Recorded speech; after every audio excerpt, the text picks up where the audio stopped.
खाने में तेल का कम उपयोग और ओबेसिटी से निपटना यह केवल पर्सनल चॉइस नहीं है, बल्कि परिवार के प्रति हमारी जिम्मेदारी भी है। खान पान में तेल का अधिक इस्तेमाल हार्ट डिसीज, डायबिटीज और हाइपरटेंशन जैसी ढेर सारी बीमारियों की वजह बन सकता है। अपने खान पान में छोटे छोटे बदलाव करके हम हमारे फ्यूचर को स्ट्रॉन्गर, फिटर और डिसीज फ्री बना सकते हैं। इसलिए हमें बिना देर किए इस दिशा में प्रयास बढ़ाने होंगे। इसे अपने जीवन में उतारना होगा। हम सब मिलकर इसे खेल खेल में बहुत प्रभावी रूप से कर सकते हैं। जैसे मैं आज मन की बात के इस एपिसोड के बाद 10 लोगों को आग्रह करूंगा, चैलेंज करूंगा कि क्या वो अपने खाने में ऑयल को 10% कम कर सकते हैं, और साथ ही उनसे ये आग्रह भी करूंगा कि वो आगे नए 10 लोगों को ऐसा ही चैलेंज दे। मुझे विश्वास है इससे ओबेसिटी से लड़ने में बहुत मदद मिलेगी। साथियों, क्या आप जानते हैं कि Asiatic lion, Angul, pygmy hogs और लायन टेल मैकाक, इसमें क्या समानता है?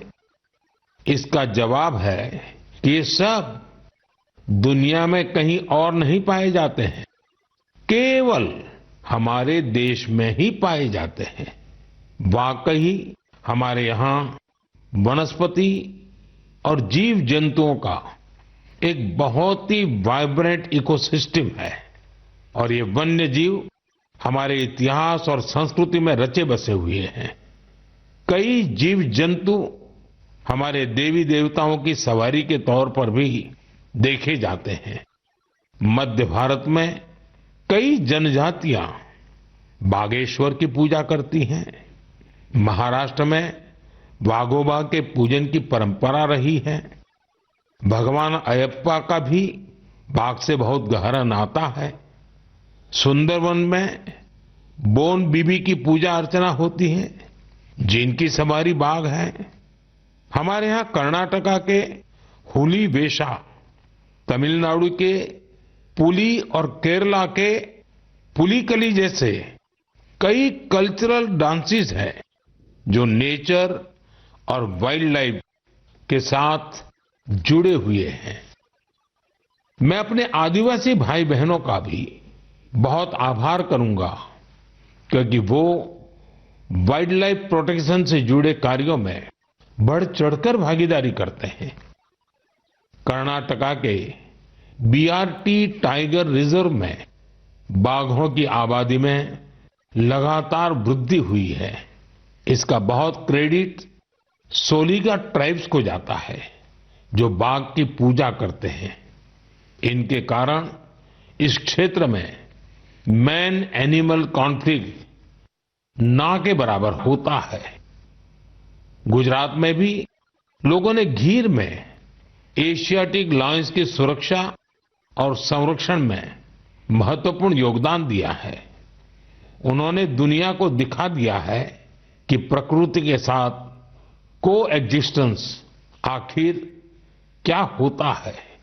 साथियों, इन प्रयासों के कारण ही पिछले कई वर्षों में बाघ, तेंदुए, एशियाटिक लायंस, राइनो और बारहसिंगा की आबादी तेजी से बढ़ी है, और भारत में वन्य जीवों की डायवर्सिटी कितनी खूबसूरत है, ये भी गौर करने लायक है।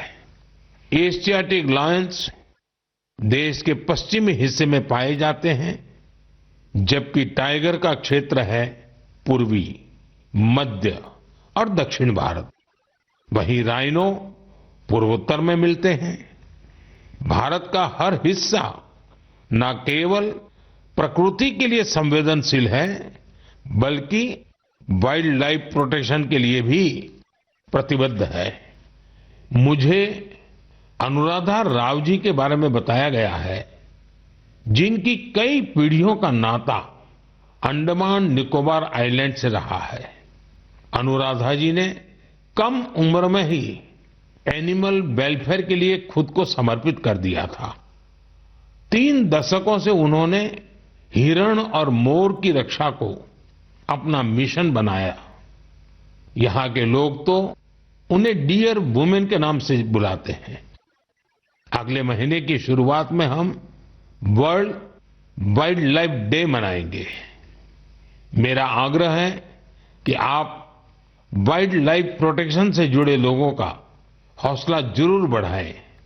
यह मेरे लिए बहुत संतोष की बात है।